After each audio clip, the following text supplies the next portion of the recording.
రెడ్డిగా మత్స్యకారుల అభివృద్ధిని అడ్డుకోవటమే జగన్ అజెండా అని మంత్రి కొల్లు రవీంద్ర విమర్శించారు.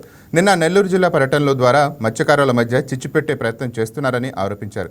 జీవుల దిన్న గురించి జగన్ హయాంలో ఏం చేశారని ప్రశ్నించిన కొల్లు రవీంద్ర వాళ్లను రెచ్చగొట్టడానికి, వారి పొట్టగొట్టడానికి దుష్ప్రచారాలు చేస్తున్నారని మండిపడ్డారు. జూన్ 15 నాటికి 650 హార్స్ పవర్ మోటార్ బోట్స్తో నిఘా పెట్టి వేరే రాష్ట్రాల పడవలు మన రాష్ట్రంలోకి రాకుండా చర్యలు తీసుకుంటున్న కొల్లు రవీంద్ర తెలిపారు.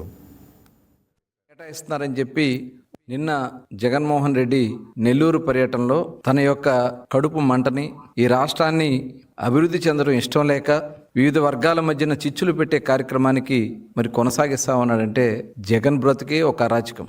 జగన్ ఎక్కడో చోట ఏదో ఒకటి అల్లరి సృష్టించాలని ఇవాళ జువ్వెల దిన్న ఫిషింగ్ హార్బర్ విషయంలో అక్కడ మత్స్యకారులకు చెందకుండా ఆ ఫిషింగ్ హార్బర్ని వేరే వాళ్ళకి కేటాయిస్తున్నారని చెప్పి ఒక దుష్ప్రచారం చేయటానికి, మత్స్యకారులకు స్థానం లేకుండా చేయాలని ఒక దుష్ప్రచారానికి జగన్మోహన్ రెడ్డి రెచ్చగొట్టే కార్యక్రమాలు చేస్తూ ఉన్నాడు. నిజంగా ఇది చాలా దురదృష్టకరం.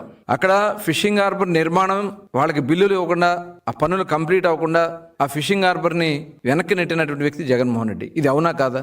అదే కాకుండా ప్రభుత్వం వచ్చిన తర్వాత కూటమి ప్రభుత్వం పనులు వేగవంతంగా చేస్తుంది. ఇంకా కొద్ది పనులు మిగిలి ఉన్నాయి. అక్కడ 901 మీటర్ల లెంత్లో జెట్టీని నిర్మాణం చేయడం జరిగింది.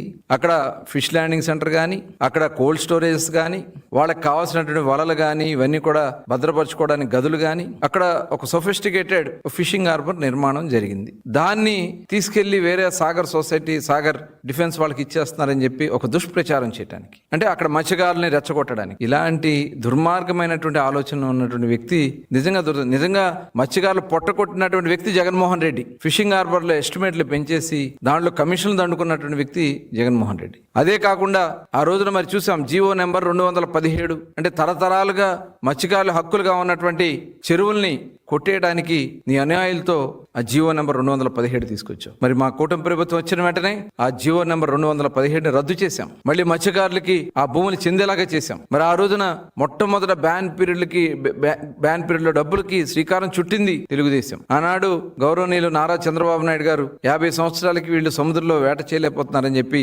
50 సంవత్సరాలకు పెన్షన్ ఇప్పించాం. వేట నిషేధ సమయంలో 4,000తో స్టార్ట్ అయ్యి వాళ్ళు 20,000 రూపాయలు ఇస్తున్నాం. అలాగే ఆయిల్ సబ్సిడీ ఇస్తున్నాం.